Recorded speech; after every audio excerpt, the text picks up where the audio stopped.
24/3/2025 பங்குனி மாதம் சீதாதேவி பூமியிலிருந்து அவதரித்த இந்த நாள் இவ்வருடம் திங்கள்கிழமை மார்ச் 24ஆம் தேதி வரப்போகிறது. பொறுமையின் அடையாளமாக இருக்கும் சீதா பிராட்டியார் தன் கணவன் ராமபிரானோடு பதிவிரதையாக எப்படி ஒற்றுமையாக இருந்தாரோ அதேபோல பெண்களும் தன் கணவனுடன் சண்டை சச்சரவில்லாமல் நீண்ட காலம் ஒற்றுமையுடன் இருக்க விரதமிருந்து அன்றைய நாள் சீதாதேவியை எப்படி வழிபட வேண்டும் என்னும் ஆன்மீகம் சார்ந்த தகவலை தொடர்ந்து அறிவோம் வாருங்கள். பொறுமை, அர்ப்பணிப்பு, தியாகம், அடக்கம், தாய்மை அனைத்தும் ஒரு சேர கொண்டு இருப்பவர் சீதாதேவி. அன்னை பூமாதேவியின் புதல்வியாக தேவி இருக்கின்றாள். இவளின் அருள் கிடைக்க எல்லா பெண்களும் கொடுத்து வைத்திருக்க வேண்டும். சீதாவின் அருள் இருந்தால் கன்னிப் பெண்களுக்கு ராமபிரான் போல அழகும் பண்பும் குணமும் நிறைந்த நல்ல கணவன் கிடைக்கும் வாய்ப்பு உண்டு. அதேபோல கணவன் மனைவிக்குள் ஒற்றுமை இல்லாமல் கருத்து வேறுபாடுகள் இருந்தாலும் இந்த விரதம் இருந்து வழிபட்டால் புரிதல் உண்டாகி ஒற்றுமை பலப்படும் என்பது ஐதீகம். சீதாதேவி விரதம் அனுஷ்டிப்பது எப்படி?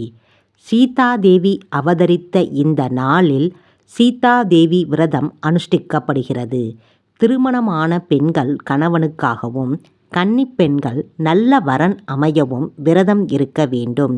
காலையிலேயே எழுந்து குளித்து முடித்து சுத்தபத்தமாக பூஜை அறையை தயார் செய்ய வேண்டும். சீதாராமனுடன் ஹனுமரும் லக்ஷ்மணனும் இருக்கும் படத்தை மஞ்சள் தடவிய மணையில் வைக்க வேண்டும். படத்திற்கு துளசி மாலை தயார் செய்து அணிவிக்க வேண்டும். சந்தனத்துடன் பன்னீர் கலந்து பொட்டு வைத்து குங்குமம் வைக்க வேண்டும்.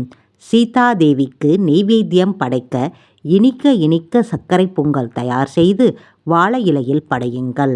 பின் சுண்டல், பானகம், நீர்மோர், இளநீர், பாயாசம், தயிர் சாதம், பால், பழங்கள் போன்றவற்றை வைக்கலாம். நம்மால் என்ன முடியுமோ அதை தயார் செய்து வைத்தால் போதும். பின்னர் பூஜையில் 2 குத்துவிளக்குகளை வைத்து அதில் நல்லெண்ணெய் அல்லது நெய் விட்டு தீபம் ஏற்ற வேண்டும். சீதாதேவியின் சகஸ்கர நாமம் சொல்லி மனமிகுந்த புஷ்பங்களால் 108 முறை அர்ச்சனை செய்ய வேண்டும். பின்னர் சீதாராமன் கதையை வாசிக்க வேண்டும். ஸ்ரீ ராமஜெயம் என்னும் மந்திரத்தை 108 முறை எழுதலாம். மாலையில் ஹனுமன் கோவிலுக்கு சென்று அனுமாரை வழிபடலாம். ராமர் கோவிலுக்கு சென்று ராமரையும் சீதையையும் வழிபட்டு வர வேண்டும். அவர்களுக்கு துளசி மாலை சாற்றி வேண்டுதல் வையுங்கள். கோவிலில் மகாபிஷேகம் பார்த்து தரிசிக்க வேண்டும். கோவிலில் சீதாராம கதைகளை சொல்வார்கள்.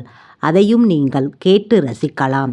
இப்படி அன்றைய தினத்தை சீதாதேவி வழிபாடு செய்து விரதத்தை அனுஷ்டிப்பவர்களுக்கு தன் மனதுக்கு ஏற்றவாறு நல்ல கணவனும் கட்டிய கணவன் மனம் மாறி தன் மனதுக்கு பிடித்தபடியும் கிடைப்பார்கள் என்பது பக்தர்களுடைய நம்பிக்கை.